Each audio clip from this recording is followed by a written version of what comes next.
Les 28 et 29 mars 1955, à Morsinx, la BB 9004 et la CC 7107 battaient le record du monde de vitesse en atteignant le 331 km par heure.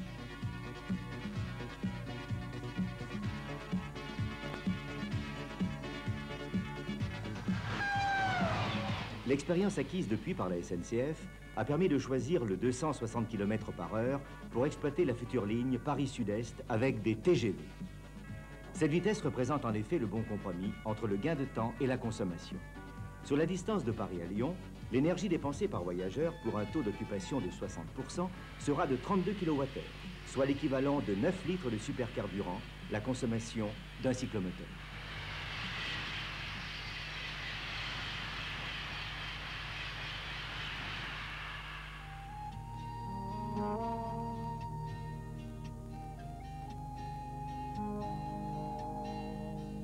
Sur la ligne actuelle, l'évolution du trafic voyageur a été fantastique.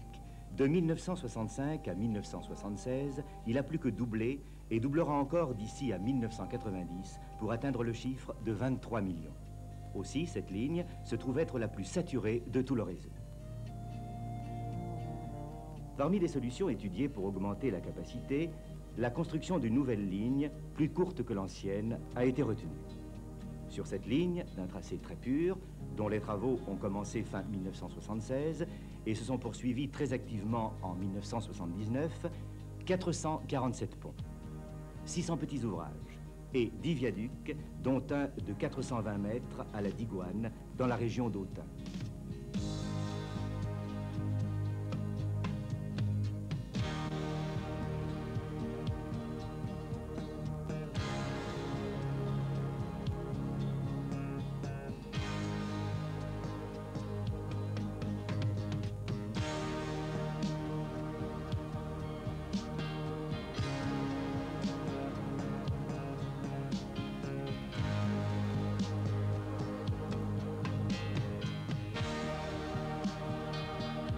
Pour les portées moyennes, on utilise la technique du tablier à poutrelles enrobées. Le béton précontraint est réservé aux grands viaducs. Sur les 10 viaducs, 7 ont été construits par la méthode du poussage, comme ici à La Roche, dont la portée des travées intermédiaires est de l'ordre de 45 mètres.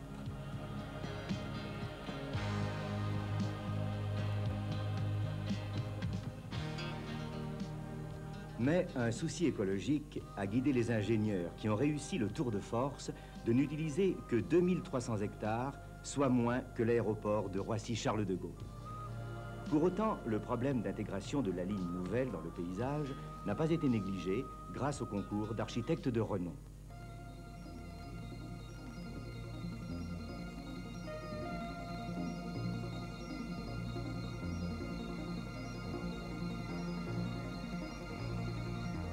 Commencée en juin 1979 sur le tronçon sud, la pose des voies débute par la mise en place d'une voie provisoire destinée à la circulation des trains de travaux.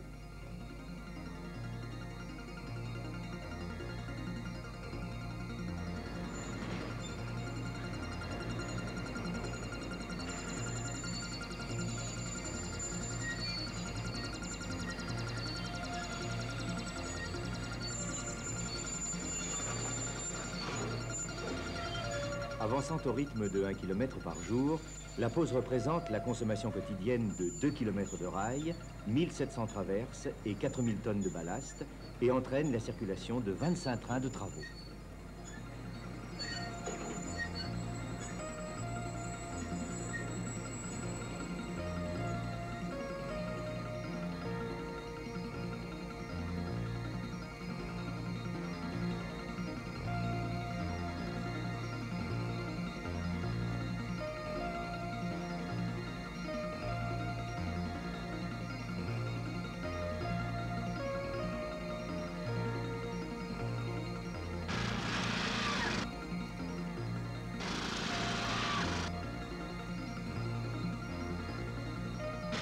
À la fin 1979, la voie est entièrement posée sur 40 km, de part et d'autre de Montchanin.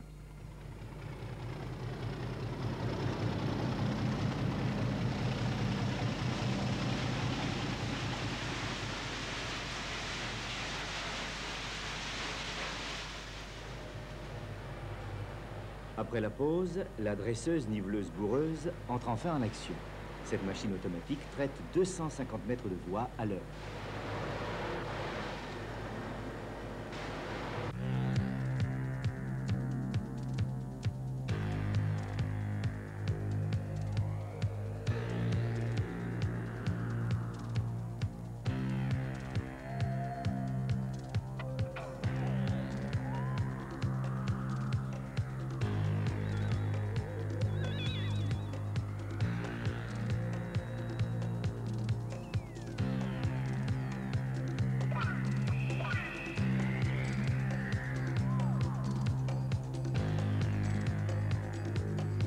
Les travaux ont exigé la mise en place d'énormes dépôts de matériel et cet approvisionnement a procuré un travail important à de très nombreuses entreprises françaises, nationales et locales.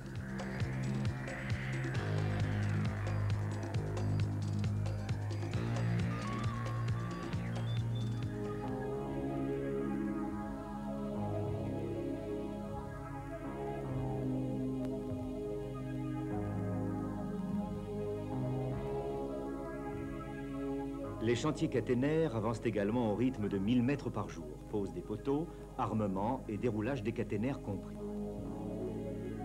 En tout, en 1979, 150 km de voies ont été posés, dont 60 avec caténaires.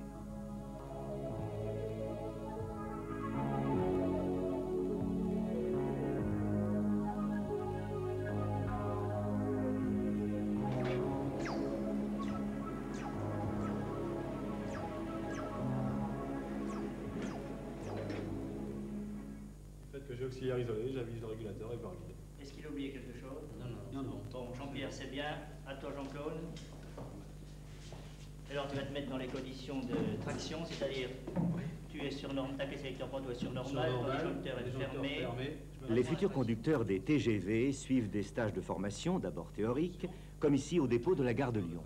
À 0, j'observe le voltmètre ligne, il indique une tension. J'observe LSDJ, LSDJ aux. Et les deux lampes sont allumées, LSDJ allumé, LSDJ aux allumé. Avec motrice isolée, j'appuie 2 secondes sur le bouton de remise en service et j'ai 2 secondes sur le bouton de réarmement disjoncteur.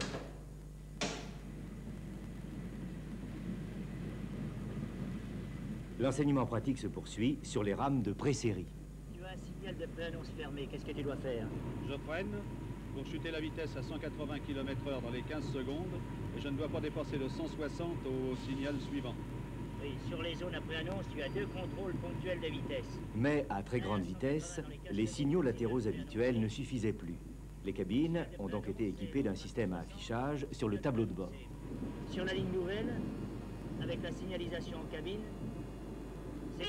ces contrôles de vitesse seront continus sur toute la longueur des... Les ordres doivent être immédiatement suivis des faits. Sinon, l'automatisme entre en jeu, mais on a voulu que le mécanicien reste maître de sa conduite.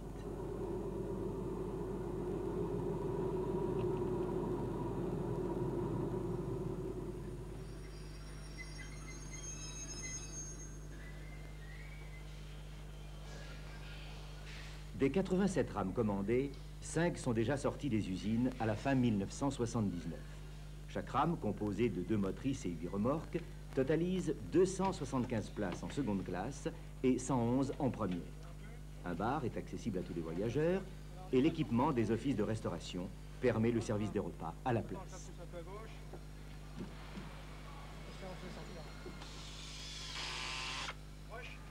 Encore un peu. Là, tu peux monter.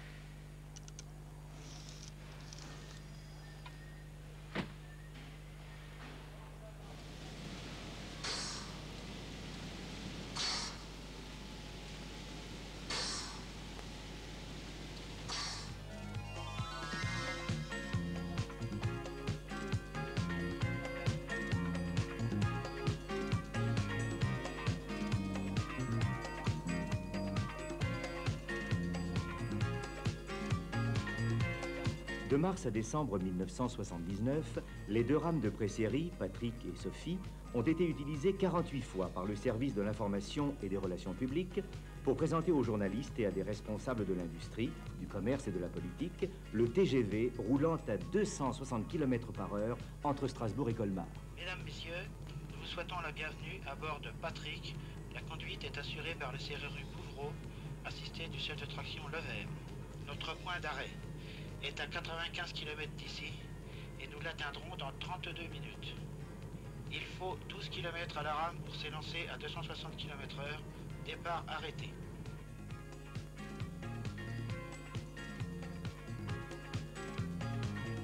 À l'arrivée à Colmar, les invités vont visiter la motrice, admirer son profil aérodynamique et découvrir les secrets de son attelage automatique qui permet le jumelage de deux rames.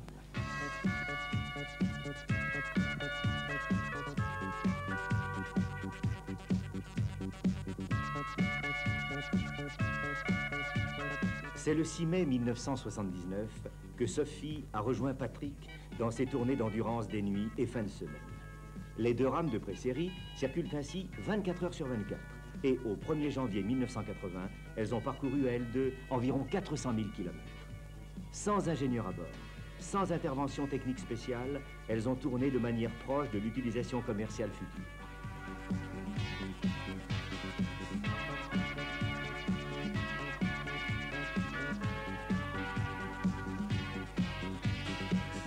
Dès l'automne 80, parallèlement aux essais sur la ligne nouvelle elle-même, le TGV sera utilisé sur la ligne actuelle Paris-Lyon avec des invités et des voyageurs.